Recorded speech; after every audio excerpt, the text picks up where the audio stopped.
Maraming puno itong mga kalabasa na to. Maaga pa. April yata yung tinanong ko. Tingnan mo dito sa mga lalim. Ang dami. May maliliit. May ito. Yan. Yan. Iba-ibang size. Dito yung malaki. Hindi ko akalain na ganyan malaki.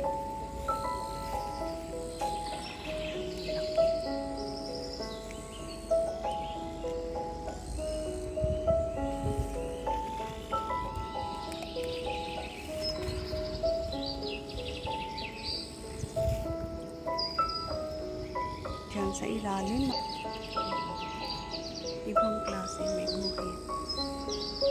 Yung kalabasa, hindi yan nasisira sa yung bunga niyan. Hanggang autumn meron yan. Tapos, ang dami dyan sa ilalim. Ayan.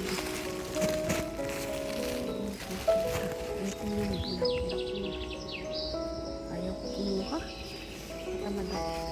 Pero masarap yan. Sitaw.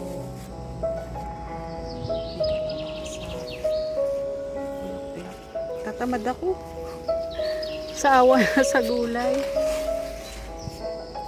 pero naghirap ng gulay ngayon. Ito magkasunod ito. Yan isang puno magkasunod yan.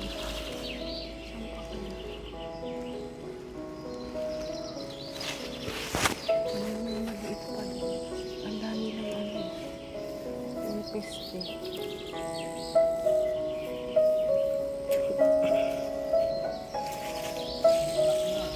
Ang alin? Oo, may anak nga yung banana. Ayan. Yung itim. Yung isang yung isang meron sunod ayan.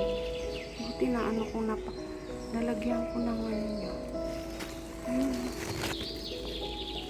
Ang dami. Kasi ang daming puno to. Ayun yung mga hide. Tinanin ko. Tapos may nilipat pa ako. Namamatay-matay. Tapos nabuhay din. Nilagyan ko siya lang. Ayan pa yung mga pasunod. Kasi nga maraming puno ito. Nagdikit-dikit pa sila. Ayan, magkasunod. Magkasunod. Meron na kaming susuplayan kasi dito yung foods. Ayan po, ang dami sa ilalim. Hindi kami kami na ang supplier. Ayan yung pagod lang namin. Bawi kami ng pagod.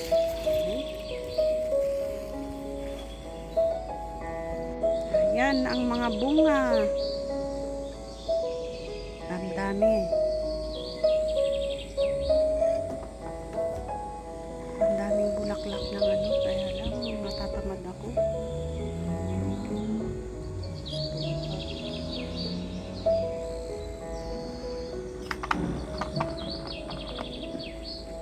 Ang daming puno niyan, tingnan niyo.